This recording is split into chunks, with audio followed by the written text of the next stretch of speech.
What inspired you to adopt the spiritual life?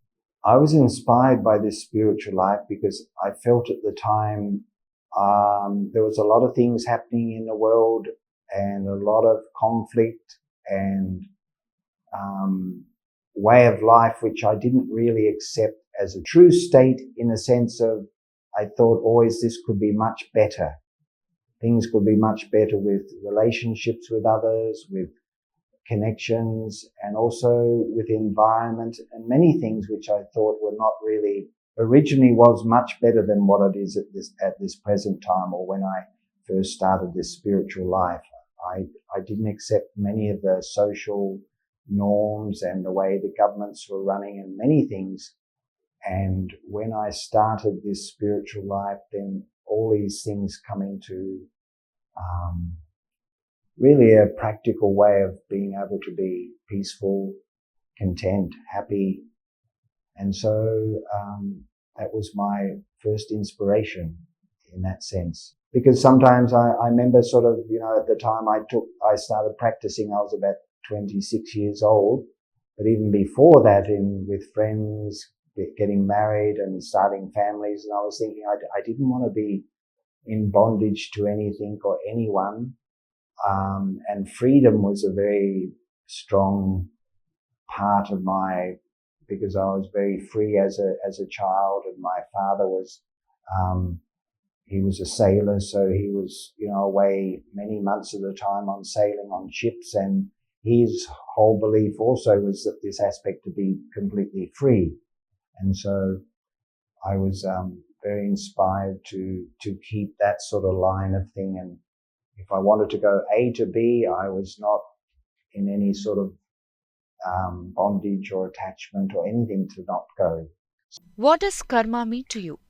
Karma means to me action and reaction, first off. So I really feel that every thought I have, every word I speak and action I do has an impact, not just on myself, but on everything and everyone, actually the whole universe.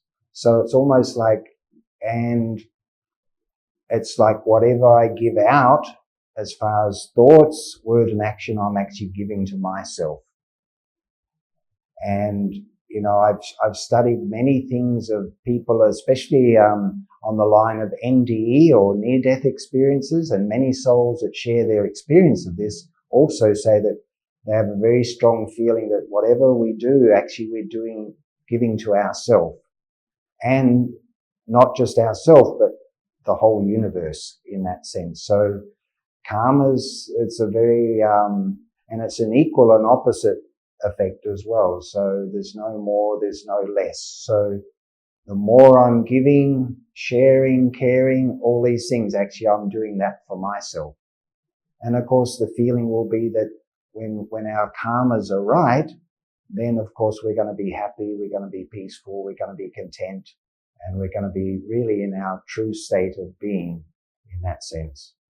If they're opposite, of course, the opposite's going to be, I'm going to be discontent, not happy, not peaceful, not happy with others, not happy with everything. And of course it's purely my way of thinking, thoughts, words and actions. Why food prepared at home is better than outside food? It was nothing like home cooking.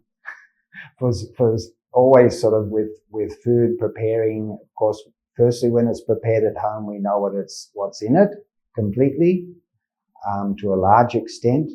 But also, it's like cooking at home is like we know what state of being we're in when we're cooking. That aspect of vibration is very important for cooking. And of course, when we're doing that at home, we know that what vibration that is, and that's also affecting us and affecting others who take that food. If it's from outside, of course, we don't know that. We don't know what stage the cook's in or what he's thinking, his state of being, or many things. We don't know that at all. It may taste good, but if the vibration's on a level where it's impure or negative or whatever, then of course that food will affect my state of being as well. And we may not know that, but it's on a very subtle line where that food will actually have an effect on our state of being. What would you like to say to the public? I think if we have the aim of bettering ourselves and want to be a better person, then the study of meditation is very important.